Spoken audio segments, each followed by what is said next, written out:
Hi, my name is Abigail Rose Gazda. I live in a van.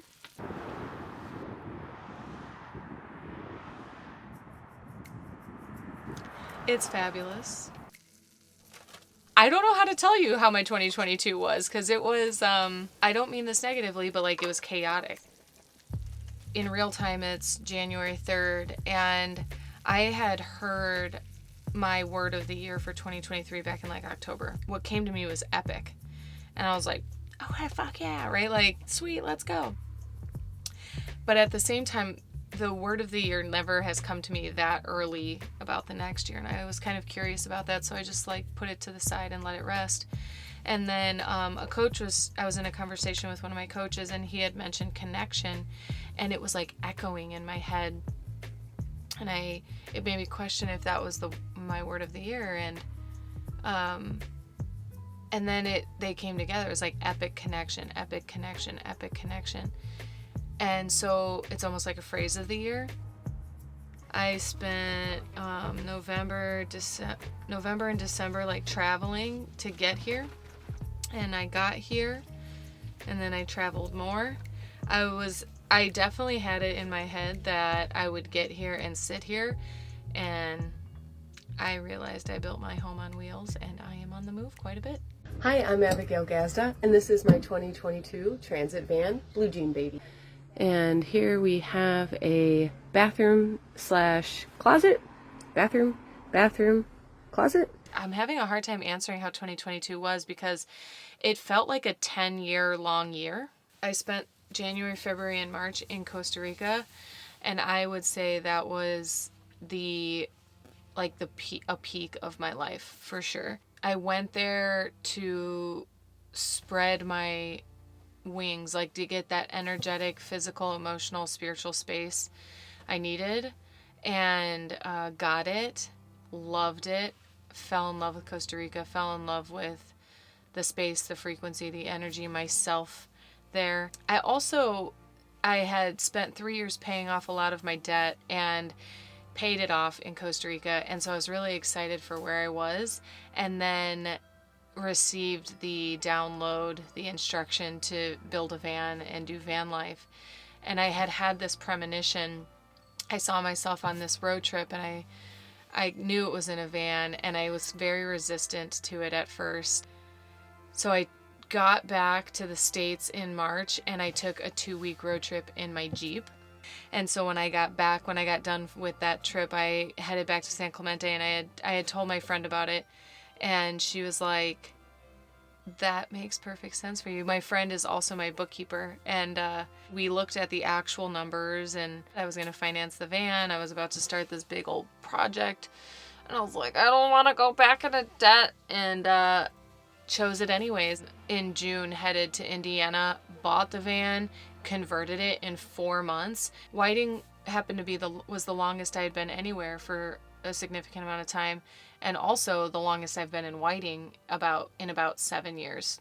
It was great to have some quality time, and throwing the van build on top of that was significantly intense. Next is the kitchen. We are working on the cabinets soon. I was building 4 to 6 days a week, multiple hours a day, and so really dedicated my life, my time, my energy, my resources, my finances to this van, and loved it. It was another application of transformation, that's for sure. It was another emotional journey, and finished it in October. Stayed on the move, hosted the retreat, did a 3-week trip to Wisconsin and Iowa and Michigan, and then headed through Missouri and Kansas and Oklahoma and New Mexico and Arizona. And so I've been somewhere new every month, every week of the year, and being available for that, whether people come to me or I get to go to them. I left Indiana on November 13th, and I traveled, and I visited probably, I think, like 6 or 8 clients in that trip. and I was sitting on couches of people I've been coaching for years. I was walking through people's front doors and sitting in their passenger seat as they gave me a tour of their town and introduced me to their family and friends.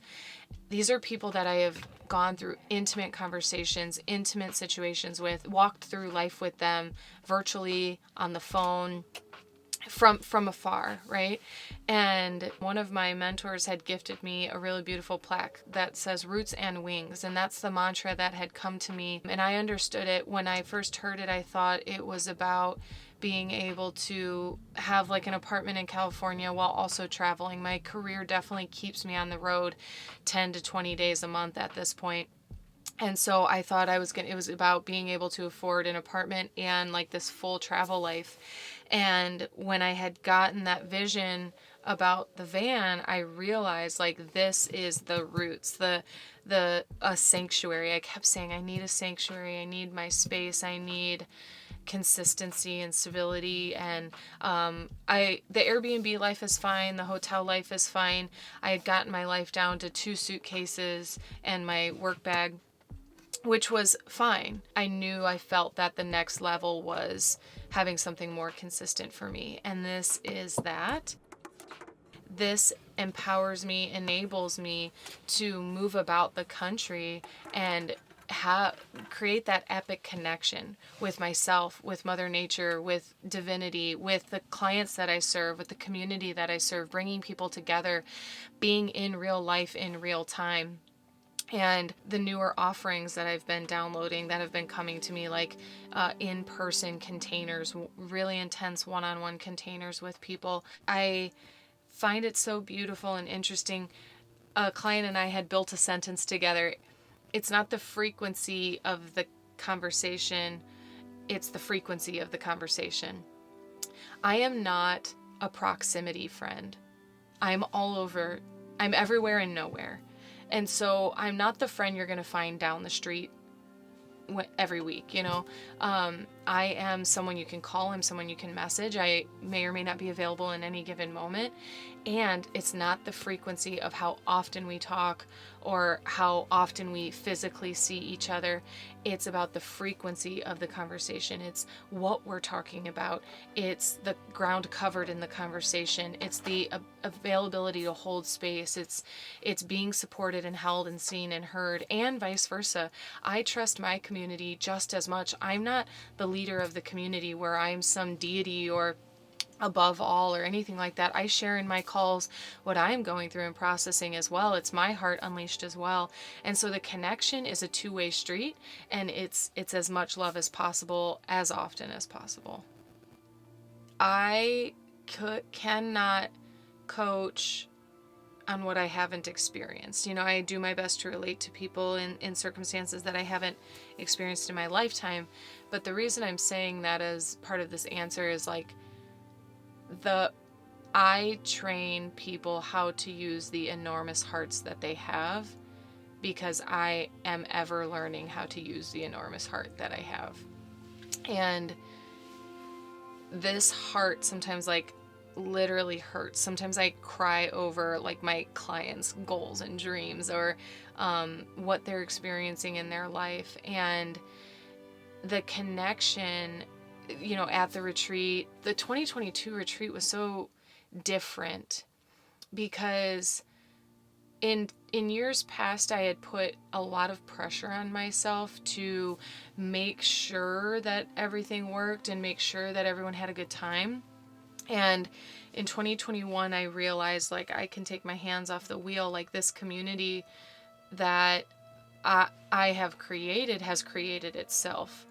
And it has its own heartbeat. It has its own identity. And people come in and out of it, and they flow and connect and relate. And those who resonate gravitate. And the 2022 retreat was really, really intimate, really special. And it had grown. We have 5 authors. We had 5 new authors there speaking, sharing, connecting, and it's a real sisterhood and brotherhood there. And, you know, people connect virtually all year long, and then we have this event that brings people in person together to hug and celebrate and share and connect and cry and listen and support and love and be vulnerable. And it amazes me. It amazes me, and I love doing it, and I feel very connected to each person.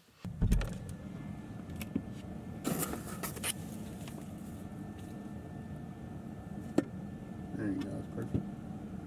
I cannot tell my story without you, DeQwan Young, not just you, or whoever's watching this, but DeQwan Young has made getting my message out there possible.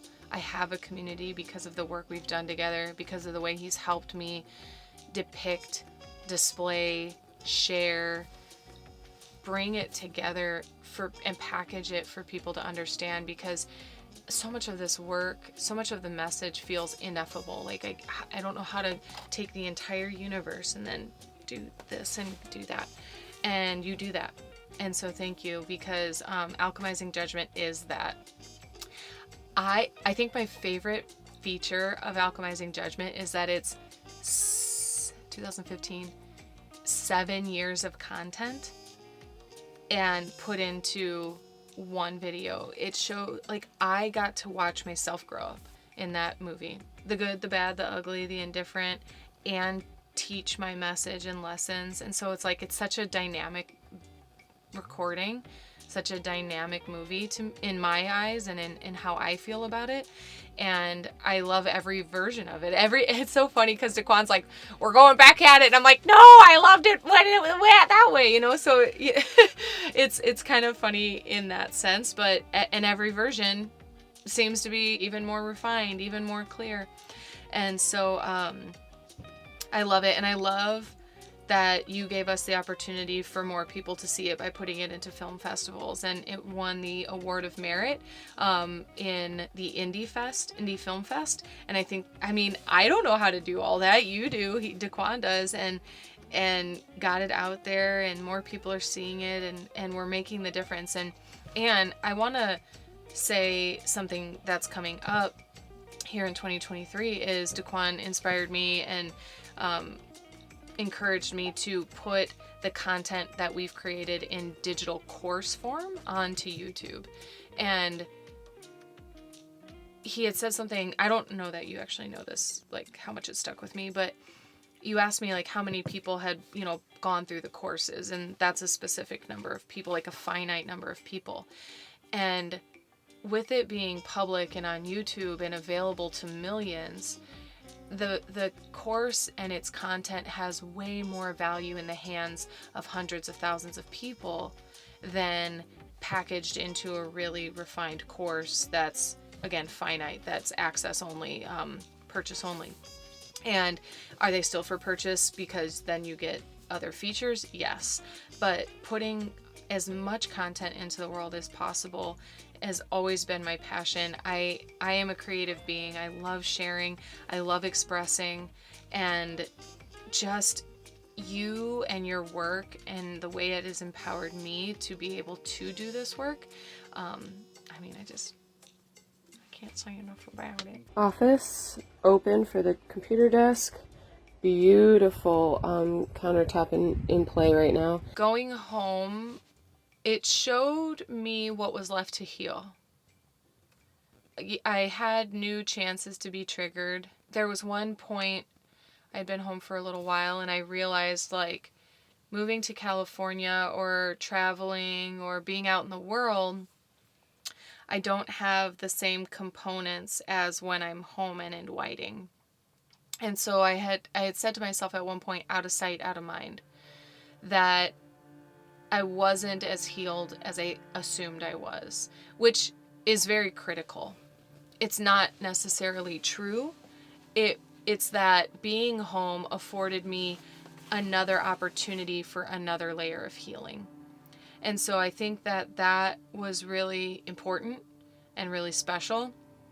It showed me the next layer of like self, identity, boundaries, communication, the breakthrough or evolution in girl to woman, child to adult. instead of adult child. And so that's a key takeaway. Like, there's always more, no matter where you think you are or how you think you are. And the other, that would be like the negative into a positive, was being home just kind of revealed all of that. And it's a blessing to be able to heal all of that. And one of the biggest like takeaways, or one of my favorite aspects of 2022, was coming out as Rose. And it was like in the 11th hour, the final stretch, I was going into Disappearing December, and again, sitting and talking with Michelle. She's a dear friend. She's my bookkeeper. I call her my money angel, or just my angel in general, because she has helped me reverse so much in my life, or build my financial literacy. And I was like, Disappearing December feels so interesting this year. I don't feel like going offline, and I do, because I put so much out all year. It's really restorative to take that break. And she said, well, what if Abigail goes on Disappearing December and Rose does not? Rose being the spirit guide that I channel. And I've been tapping into Rose. Rose has been present in my life for over a year, since probably the end of 2021, beginning of 2021. And I've been coming out spiritually in bits, only what I felt was tolerable, and working really hard to like control people's perception of me. Also trying not to be thrown into an insane asylum. And so I was very nervous about that, and there was a lot for me to work through in my spiritual coming out. And so channeling, sharing, I struggled with people thinking I have some sort of God complex, or it being arrogance. However, false humility is just another form of arrogance. And I don't want to put on false humility for fear of rejection,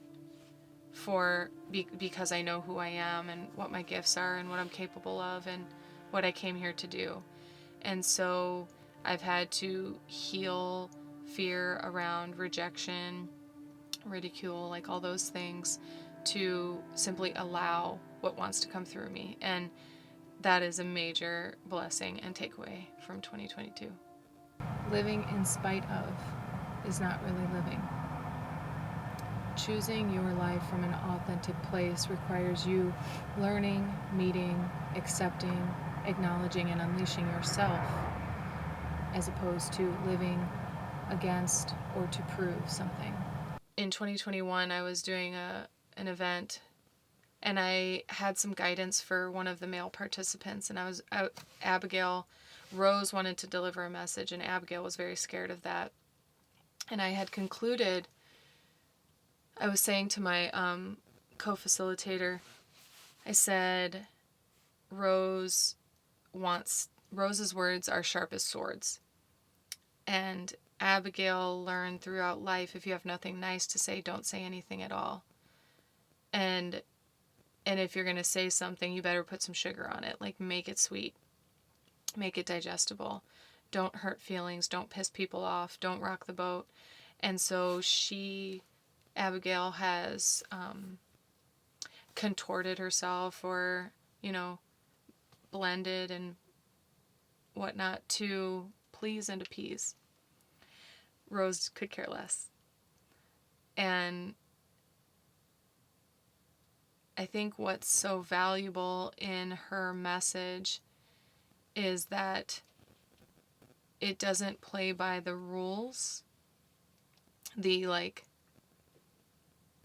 being nice or polite. It's about making a difference. It's about saying what there is to say, being who there is to be, and all from love. Just because it might sting doesn't mean it's not from love.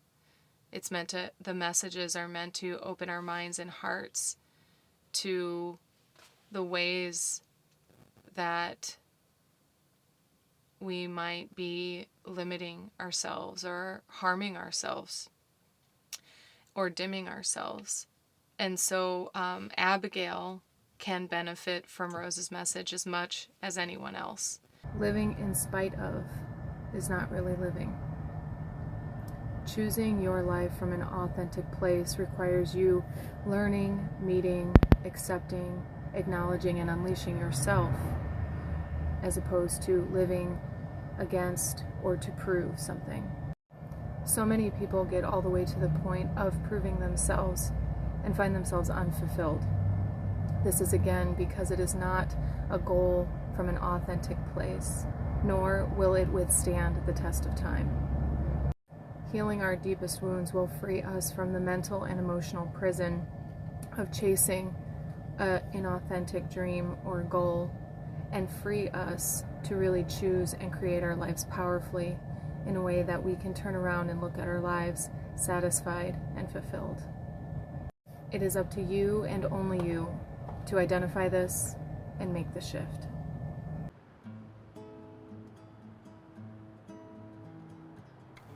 I wish you could see what I see right now. I wish it weren't the rainy season, but damn! Being next to the ocean, I'm in my vibe. I would say in this van, I'm on tour. And so if there is a city to be in and an event to host, I want to hear about it. Speaking engagements, workshops, retreats, yes. And I am hosting a Mystic Rising retreat in Sedona Labor Day weekend. And to also work with and train the Mystics Rising. I have been referring to myself as a mystic for close to 2 years now, and it's the best way I can describe what's the gifts that are coming through, the clairsentience, the being able to feel into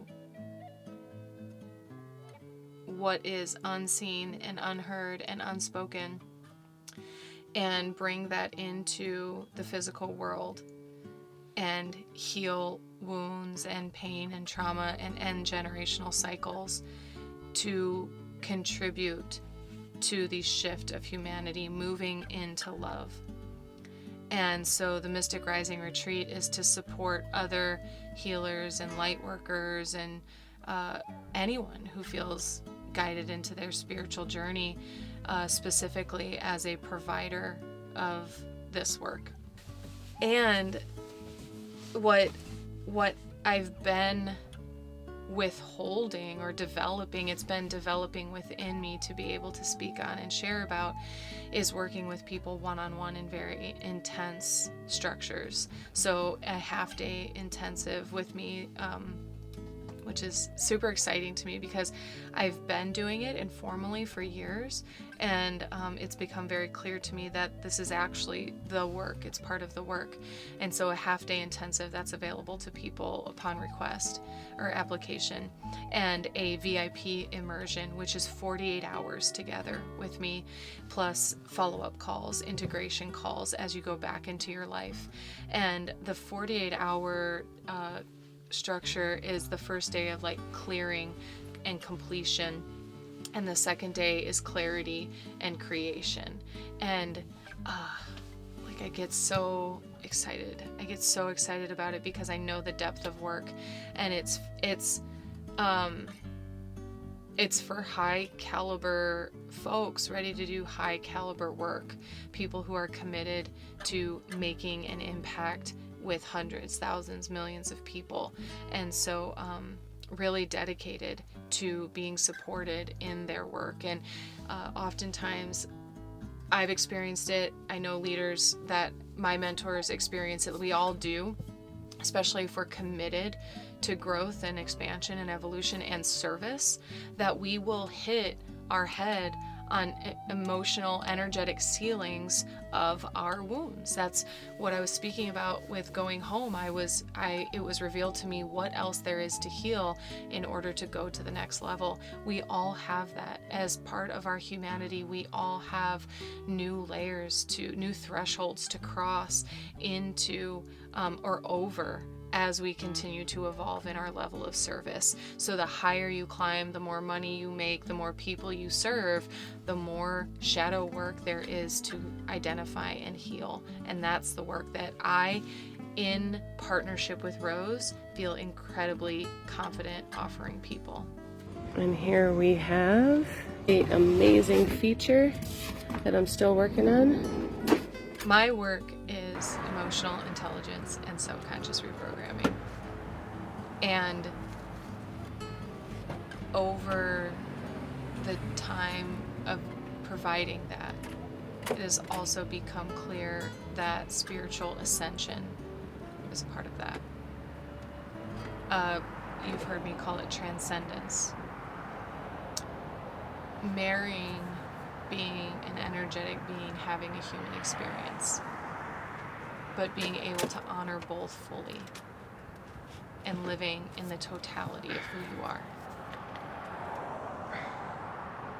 All right, here we go. This is the tediousness of content creation.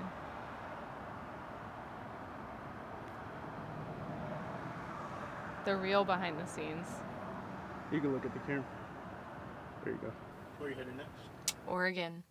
Our team, we have a team launch weekend every January for Hearts Unleashed, and so this year it is up in Oregon, up near Portland. And my sister bought a house in Bend, Oregon, and so I'll be headed there to visit her as well.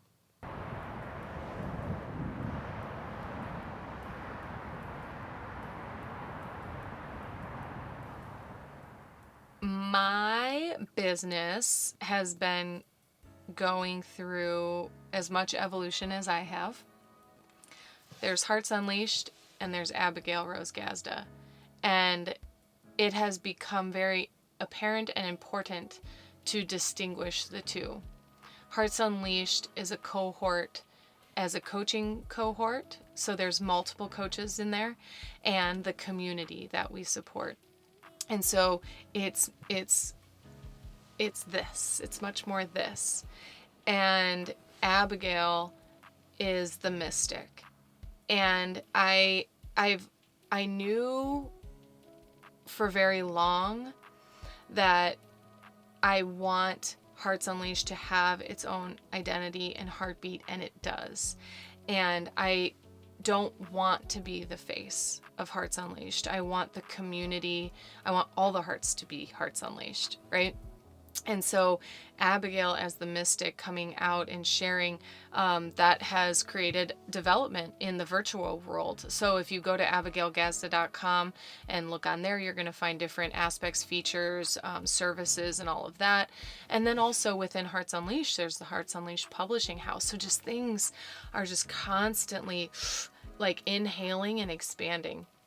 And so there's all these different components, but I'd also love to share that, especially if this interview and this message has resonated with you, that following Rose Gazda on TikTok and Instagram, those are newer channels, but I am just channeling Rose and that infinite intelligence type message. And it's been brilliant, and I hope to do more of that. I plan to do more of that.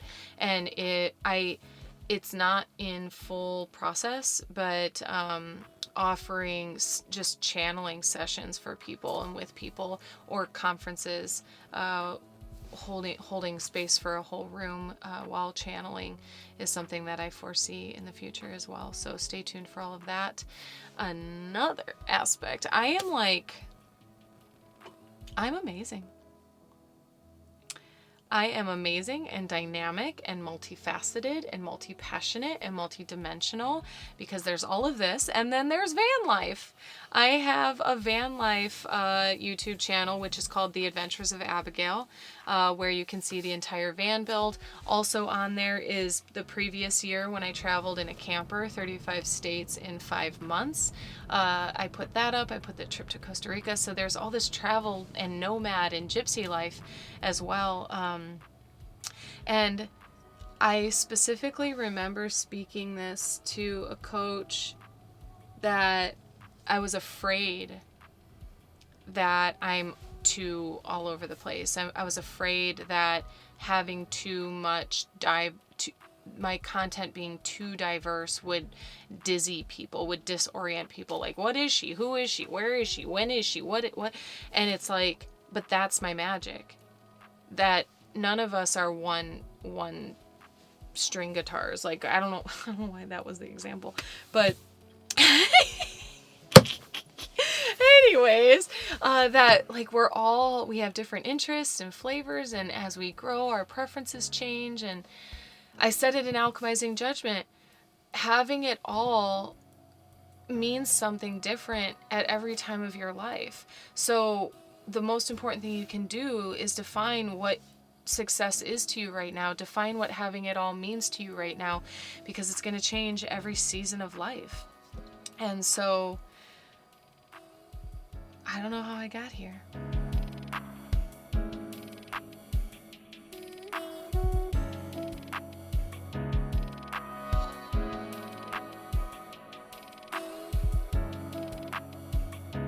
That's all for now. Be sure to follow to stay tuned and see all of the development.